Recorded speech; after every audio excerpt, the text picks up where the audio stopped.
नमस्कार खबर जबर को स्वागत मु रश्मि रंजन। डिजिटल मीडिया को लगाम डिजिटल मीडिया रे आपत्तिजनक कार्यकलाप को रोकवा गाइडलाइन आनिछंती केंद्र सरकार। सोशल मीडिया ओटीटी एवं न्यूज प्लाटफर्म गुड़िक अभियोगर समाधान व्यवस्था एवं संनियंत्रण को बाध्यतामूलक करा जायछि।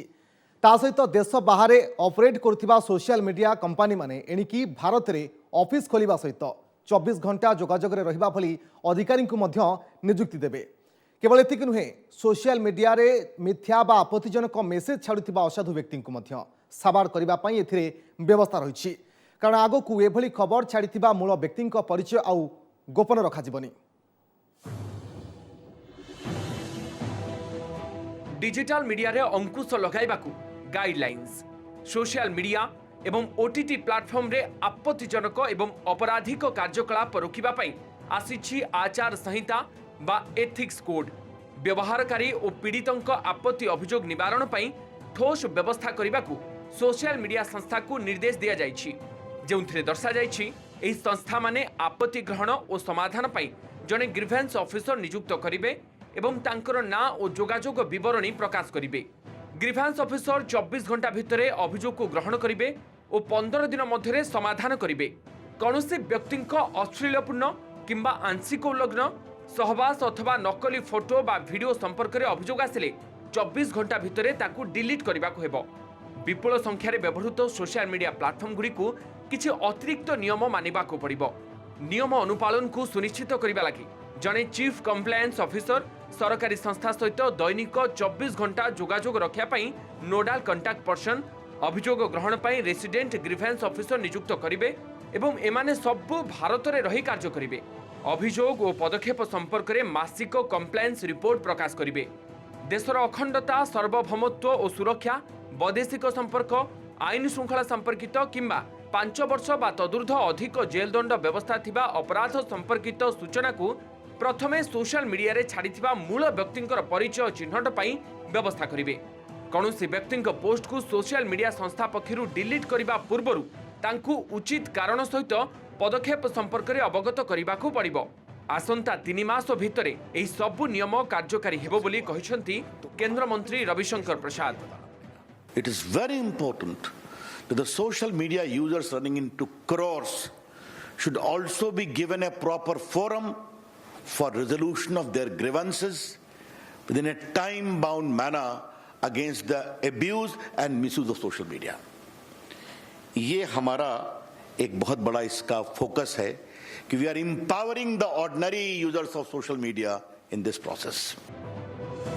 ओटीटी प्लाटफॉर्म न्यूज पब्लिशर और डिजिटल मीडिया पई त्रिस्तरीय अभियोग निवारण व्यवस्था सह शो नियंत्रण उपरे गुरुत्व दिया जाइछि।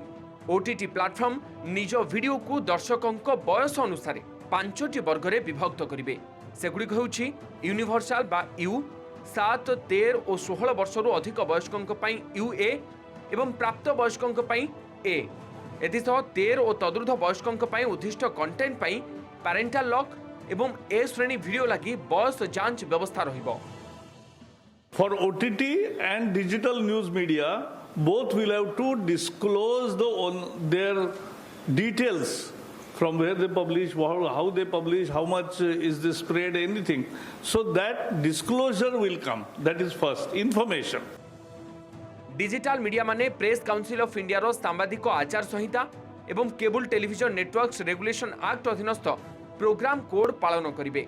त्रिस्तरीय अभियोग समाधान व्यवस्था रे प्रकाशन संस्था माने निजस्व ग्रीवेंस रिड्रेसल ऑफिसर नियुक्त करिवे एवं सेमाने 15 दिन भितरे अभियोग संपर्क में पदक्षेप नेबे।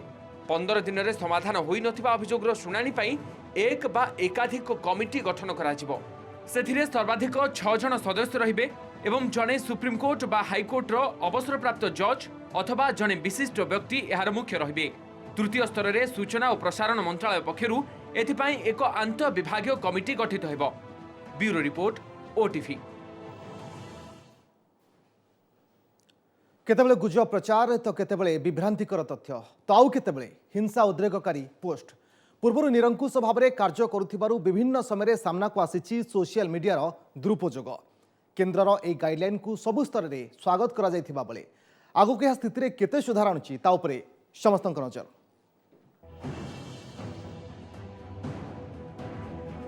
आंदोलन को उग्र करवा हो देश में अशांति सृष्टि हो अबा विश्व स्तर में भारतर चित्र बिगाड़ा आशंका करा जाउछि जे एभली संगीन षड्यंत्र पई हथियार साजुथला सोशल मीडिया चाषी आंदोलन को उस्काइबा पई होथवा ट्वीट गुड़िकर पाकिस्तान लिंक स्वीडेन परिवेश सुरक्षा कर्मी ग्रेटा थनबर्ग टूल किट मामला एवं ता पछरे खालिस्तान समर्थक पोएटिक जस्टिस फाउंडेशन हाथ आदि यार किछि सद्यतम उदाहरण केवल सोशल मीडिया नुहे ओटीटी प्लाटफर्म रे अश्लील दृश्य अश्राव्य संग्राम को नहीं विभिन्न समय प्रकाश पाई उद्वेग छतु फुटिला भली डिजिटल न्यूज पोर्टाल खोलिबा और निरंकुश भाव में मनइच्छा खबर परिवेशन जो विभिन्न समय गुजब प्रचार होतार देखा मिलूला तेणु डिजिटल मीडिया उपर केंद्र सरकार अंकुश को समर्थन करिसेंती साइबर एक्सपर्ट। वर्तमान केते वेब पोर्टल अछि हमकु जणा नै इंडिया रे बहुत हम ओडिसा रे 500 वेब पोर्टल थिबो न्यूज पोर्टल से प्रथम से माने लिस्टिंग करिवे लिस्टिंग होला परे सेमान पर भी एक ग्रीवेंस ऑफिसर रहिबे आ सेमाने भी निजर कंटेंट फिल्टर पई सेमान पर भी एक बॉडी रहबो। सोशल मीडिया संस्था माने भारत में व्यवसाय करें हेले देशर संविधान एवं आईन कानून को मानिबा को बाध्य बोली किछि दिन तले चेताई भी देइथिले केंद्रमंत्री रविशंकर प्रसाद। सोशल मीडिया साधारण लोकों को अभिव्यक्ति प्रकाश करने दिगरे सशक्त करिछि एवं एहाको प्रश्न पचारिबा एवं समालोचना करबा पई निश्चित रूप से व्यवहार करा जाई परिबो। एहार अपव्यवहार रोकिबा दिगरे संपृक्त संस्था माने उत्तरदायी हेबा उचित बोली गाइडलाइन रे कहा जाइछि। अभिव्यक्तिर स्वाधीनता आड़े निज दायित्व भूली जिबा उचित नुहे बोली वरिष्ठ सांबादिक मत दैछन्ति। सेबडे सरकार पदक्षेप द्वारा उभय ओटीटी कंटेंट निर्माता और दर्शकों दायित्वबोध बढ़िबो एवं ओटीटी प्लाटफर्म माने श्रृंखलित हेबो बोली कहिसंती ओटीवी नेटवर्क रो क्रिएटिव हेड। जनसाधारण को शिक्षा देवाई अधिकार बाबद जनवाई सचेतनशील करने मीडिया जहाँ भी करू पछे कार किसी आपत्ति ना किंतु आपणकर समस्त कार्य जितेबले दायित्वपूर्ण भाव में आप करुवे ताही समस्ते आशा करती। ये कंटेंट को कंज्यूम करथुवा गोटे दर्शक आउ ए कंटेंट को पब्लिश करथुवा गोटे कंटेंट क्रिएटर उभयों गोटे दायित्वबोध आसी कि कंटेंट पब्लिश कला बेले ताहा कौनसी रिजनल बा रिलीजियस भावना को बा स्पर्शकातर भली विषय को आघात देला भली कथा किछि हो बा न हो बेपारुआ कथा को रोकिबा पे गोटे चेष्टा करा जायछि मन इच्छा गोटे मोनोपोली को अंकुश लगा जायछि एवं जो दर्शक से कंटेंट को कंज्यूम करुछि तार भी सेतिकी स्वाधीनता अछि से कम्प्लेन करिपरिबो एवं ता कम्प्लेन को गोटे कमिटी बा गोटे बॉडी ग्रहण करिबो बा विचार करिबो जहाँ सिनेमा क्षेत्र रे हेइ आसुथला जहाँ टेलीविजन क्षेत्र रे हेइ आसुथला तार गोटे रिप्लिका एथर हेइछि। Bureau report OTV.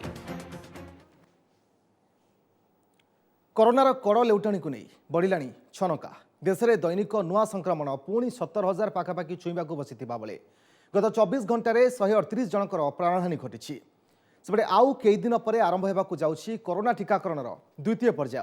प्रथम पर्याय डाक्तर स्वास्थ्यकर्मी पुलिस और सम्मुख कोरोना योद्धा को सामिल करा जायथिबा बेले एथर वयस्क और बहुविध रोगाक्रांतर पाली रही।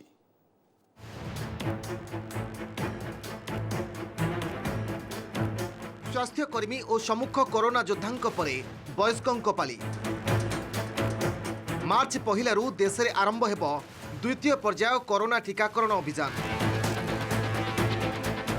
एथिरे टीका नेबे 60 वर्षर अधिक वयस्क और 45 वर्षर अधिक बहुविध रोग में पीड़ित व्यक्ति।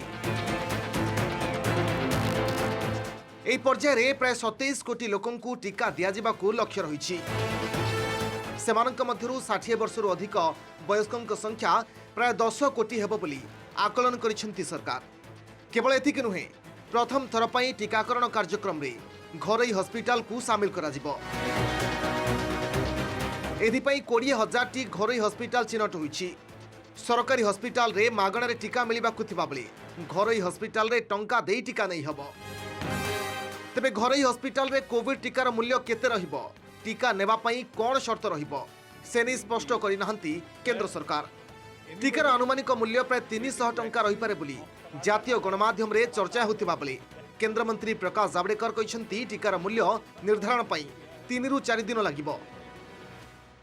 Whoever goes to the government clinic, government center, will be administered vaccine free of cost.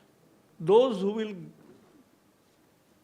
who want to get vaccination from private hospitals will have to pay. What amount will be paid will be decided and declared by Health Ministry within next 3-4 days. सेपटे 45 वर्षर अधिक वयस्क तथा अन्यान्य रोगरे आक्रांत व्यक्ति को ए पर्यायर टीका देवाकू स्थिर होइतिबा बेले सेमानकू किपरि चिन्हट कराजिबो से नै एपर्यंत स्पष्ट होई नाही। अन्यान्य रोगर संज्ञा निरूपण मध्य करा जाई नाही। हृदरोग, फुसफुस, किडनी, यकृत रोग आक्रांत एवं डायबिटीज, कैंसर और गुरुतर श्वास रोगी मानकू एथिरे शामिल करा जाई पारे। एथिपई जणे पंजीकृत डाक्टरंक ठारू सर्टिफिकेट आनिबाकू पड़िबो। पूर्वरु टीकाकरण पाई कोविन पोर्टाल किंबा मोबाइल ऐप रे पंजीकरण करने पड़िबो बोली सरकार तरफ कहा जाइथिला। एहा द्वारा केबे केउ स्थान रे टीका दियाजिबो से नै सहजरे तथ्य मिल पारिबो। आधार कार्ड, फोटो सहित निजर तथ्य कोविन रे अपलोड करने पड़िबो। एहा परे पंजीकरण करिथिबा लोकंकु टीकाकरण तारीख जणाई दियाजिबो। किंतु द्वितीय पर्याय टीकाकरण पाई केबेठारु पंजीकरण आरंभ हेबो से नै विस्तृत तथ्य मिली नाही। कोमोडिटी में जतक सब क्रॉनिक डिजीज रही नॉन कम्युनिकेबल डिजीज रही यथा कैंसर है, डायबिटीज है, हाई ब्लड प्रेशर बेमारी है, थायराइड बेमारी है, जो मानकर सब विभिन्न प्रकार रही इम्यूनोलॉजिकल डिजीज गंठी बात है ये कहुचे कोमोर्बिडिटी। से रोगी मानकर निजर शरीर प्रतिरोधक शक्ति कमी जाए बोली साधारणतः कमी जाए तेणुक से रोगरे जो कम्युनिकेबल डिजीज बा जो भूताणु जनित रोगरे संक्रमित होबार संभावना अधिक। भारत में एजावत टीका नेले 1,26,71,000 अधिक लोके। तेज शिशु और किशोरों केबे टीका बाहर सूचना मिली भारत बायोटेक शिशु और किशोरों कोवाक्सिन परीक्षण पर सरकार को अनुमति मागिथिला। हेले एजाए प्राप्त वयस्कों तृतीय पर्याय परीक्षण संपूर्ण तथ्य दाखल कर कंपनी को निराश होगा पड़ी। शिशु कोरोना टीका परीक्षण करने को चाहूँगी भारत बायोटेक। तबे यार प्रस्ताव को सीधासख अग्राह्य कर सीडीएससीओ एक्सपर्ट कमिटी। निर्देश दि जाइए प्रथमे प्राप्त वयस्कों टीका केते प्रभावशाली तार तथ्य दियो, यह परे जाई शिशुं परीक्षण पर अनुमति मिल। सूचना अनुसार एवं प्राय वयस्कों कोवाक्सिन कोरोना टीका उत्पादन करुथिबा भारत बायोटेक पक्षरु 5 ରୁ 18 वर्षर शिशु और किशोरों कोवाक्सिन तृतीय पर्याय क्लिनिकल ट्रायल करने को अनुमति लोड़ा जाइथिला। एने central drug standards control organisation expert committee बैठक बसीथिला। तेज हैदराबाद फार्मा कंपनी वर्तमान सुधा प्राप्त वयस्कों तृतीय पर्याय परीक्षण एफिकेसी डाटा दे नथिबारु शिशुं परीक्षण पर कंपनी को अनुमति दि जाए नहीं। एपर्यंत जो एडल्ट मानकर जो 18 वर्ष ऊर्ध्व जो मानक सब दि जाए वॉलंटियर मानक से एपर्यंत थर्ड फेज ट्रायल संपूर्ण रिपोर्ट आसी ना जहाँकि ए वर्ष माने 2021 डिसेम्बर बेलू आसबार संभावना रही एवं से रिजल्ट न देखला पर्यंत आम तो 18 वर्ष ऊर्ध्व पे दि जाऊँगी वर्तमान वॉलंटियर दि जाए तेणु एत अधैर्य हो कौन गोटे व्यावसायिक दृष्टिकोण आहरी तलू तल बयस नहीं जावा हुए तो मो मत ठीक हो। भारत में एवं 2टी टीकार जरूरीकालीन व्यवहार पर अनुमति दि जाइए। आस्ट्राजेनेका ऑक्सफोर्ड विश्वविद्यालय और सेरम इंस्टीट्यूट द्वारा प्रस्तुत कोविशील्ड एवं भारत बायोटेक द्वारा प्रस्तुत कोवाक्सिन टीका दि जाउछि। अन्यपक्षे रूसिया निर्मित स्पुटनिक भी भारत में टीकार प्रयोग पर जरूरीकालीन अनुमति लोड़ी। स्पुटनिक भी टीकार उपादेयता 91.6% रही बेले कोविशील्ड टीकार उपादेयता 70% रही। कोवाक्सिन टीकार केते उपादेयता रही ताहा प्रमाणित होई नहीं। Bureau report OTV. सीमा विवाद प्रसंग में दीर्घ मास धरी निज जिद्रे अटल थिला चीन। भितरे भितरे सीमा निकट में समरसज्जा भी चलाई चीन। हेले हठात पैंगोंग शोरू सैन्य प्रत्याहार पर राजी हो त्वरित बेगरे यहाकू कार्यकारी करने समस्त को आश्चर्य करिछि। ए भितरे सामना को आसी आउ एक खबर। भारत में ब्रिक्स सम्मेलन हो बोली चीन केवल समर्थन जणाइनी बरं निजे राष्ट्रपति जिनपिंग भारत आसी पारंती बोली मध्य चर्चा होछि। तेबे प्रश्न उठुछि चीन हठात एभली नरमिमा पछर कारण कौन?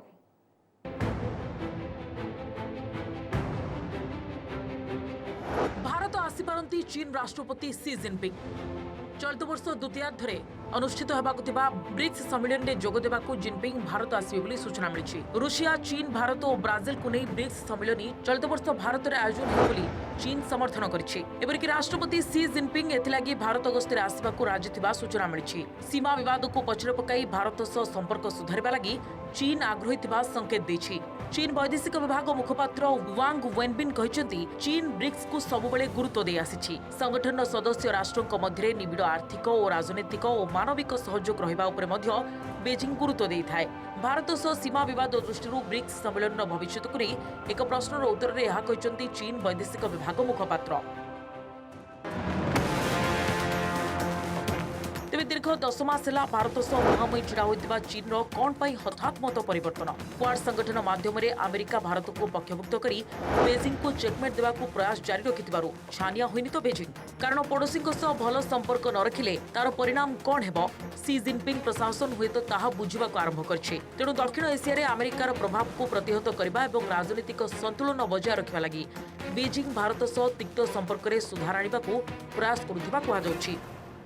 Relations with China would develop along the path or route that we wish it to develop as two neighbors who would like to have peace and tranquility on their borders and who would like that all the other engagements which have been going on in the past should continue also in the future. Nobody wants an unsettled border. चीन प्रभाव को प्रतिहत करने लगी भारतर सहयोग दरकार बोली उपलब्ध करी ट्रम्प को रास्तार आगे चलती बाइडेन सरकार और एथिलागि अनौपचारिक हेले मध्य क्वाड सदस्य राष्ट्रों मध्य घनिष्ठ सामरिक सहयोग उपरे मोहर मारिछि बाइडेन प्रशासन। आशा करा जाउथला बाइडेन क्षमता को आसवा परे चीन नीति रे परिवर्तन करिवे। मात्र चीन विस्तारवादी नीति बड़ देखाई पड़ोशी को भयभीत करने और अनैतिक वाणिज्य कारबार को सहाय करने स्थिति रे नाही अमेरिका। तेणु राष्ट्रपति बाइडेन मध्य ट्रम्प को पदांक अनुसरण करने को बाध्य होइछन्ति। एमिति कि क्षमता को आसबार मासक भितरे भारत, ऑस्ट्रेलिया, जापान और अमेरिका को नहीं गठित क्वाड गोष्ठीर बैठक करने लगी योजना रखिथिला बाइडेन प्रशासन। कोरोना काल में व्यक्तिगत स्तर में बैठक संभव होउनथिले मध्य वीडियो कॉन्फ्रेंसिंग जरिए बैठक लगी अमेरिका उद्यम करि आसला, जार फलस्वरूप गत गुरुवार 4 राष्ट्रों वैदेशिक मंत्री मध्य आलोचना होइछि। इंडो पैसिफिक अंचल को नियंत्रण मुक्त रखिबा एवं विश्वव्यापी विधि व्यवस्था बजाय रखिबा नै 4 राष्ट्र मिलित घोषणानामारे प्रतिबद्धता दोहराइछन्ति। तेबे चीन प्रति अमेरिका नुआ सरकार एभली अपरिवर्तित आभिमुख्य देखि जिनपिंग प्रशासन भारत सह संपर्क सुधारिबा दिगरे एकाधिक प्रयास जारी रखिथिबा कुहा जाउछि। Bureau report, OTV. देशर सुरक्षा एवं अखंडता प्रति विपद थिबारु शताधिक चाइनीज आप्र ब्यान हेउ अबा देशर स्वार्थरे आंच आणुथिबा सामग्री आमदानी शुल्क वृद्धि हेउ गत वर्ष सीमार विवाद घनैबा सहित चीन विरोध में बहु कठोर पदक्षेप ग्रहण करथिले भारत सरकार। तेमे जानिछन्ति कि एते सबु सत्वे भारत सह व्यवसायी सहयोग मान्यतार चीन शीर्ष स्थान बजाय रखिछि। अवश्य भारत चीन उपरे निर्भरशीलता कमाइबारे किछि मात्रारे सफल होइछि।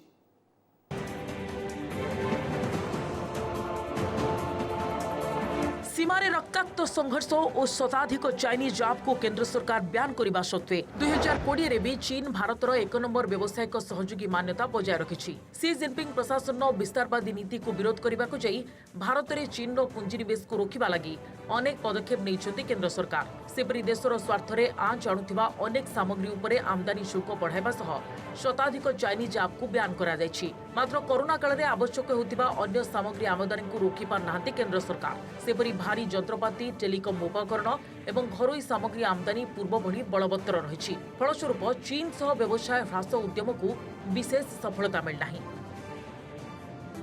तथ्य अनुसार 2020 में भारत चीन द्विपाक्षिक कारबार परिमाण रही 77.7 बिलियन डॉलर। तेबे 2019 रे यह 85.5 बिलियन डॉलर थिला। 2020 रे भारत चीन ठारू 58.7 बिलियन डॉलर रो सामग्री किनिछि। अर्थात भारत चीन को मात्र 19 बिलियन डॉलर रो सामग्री रप्तानी करिछि। अर्थात वाणिज्य नियंट परिमाण प्राय 40 बिलियन डॉलर रहिछि। सीमा विवाद दृष्टि 2020 रे भारत अमेरिका सह वाणिज्य वृद्धि लागि प्रयास करथिला। तेबे सबु चेष्टा सत्वे वैदेशिक वाणिज्य दृष्टि अमेरिका द्वितीय स्थान को उन्नीत हेबारे सफल होइछि। एहि समय अमेरिका सह वाणिज्य परिमाण रहिछि 75.9 बिलियन डॉलर। सेपरी चीन ठारू आमदानी सामग्री परिमाण भारतर अन्य दुई बृहत व्यावसायिक सहयोगी अमेरिका और यूए ठारू मिलित भाव में आमदानी सामग्री ठारू भी अधिक रही। भारत चीन उपरे निर्भरशीलता कमाइबा लगी आरंभ करथिबा उद्यम को विशेष सफलता मिलथिले मध्य उद्यम उत्साहजनक रही। भारत चीन रु प्राय $8 बिलियन मूल्यर कम सामग्री आनिथिबा बेले निज रप्तानी 11% बढ़ाइबारे सफल होइछि। अन्यपक्षरे चीन समकक्ष हेबा लगी भारत को निरंतर उद्यम करबाकू पड़िबो बोली अर्थनीतिज्ञ मत दैछन्ति। चीन उपरे भारत बहुल भाबरे निर्भर करुथिबा किछि क्षेत्र रे आत्मनिर्भरशीलता हासिल लगी अति कम रे 4 रु 5 वर्ष लागिबो बोली कुहा जायछि। Bureau report, OTV.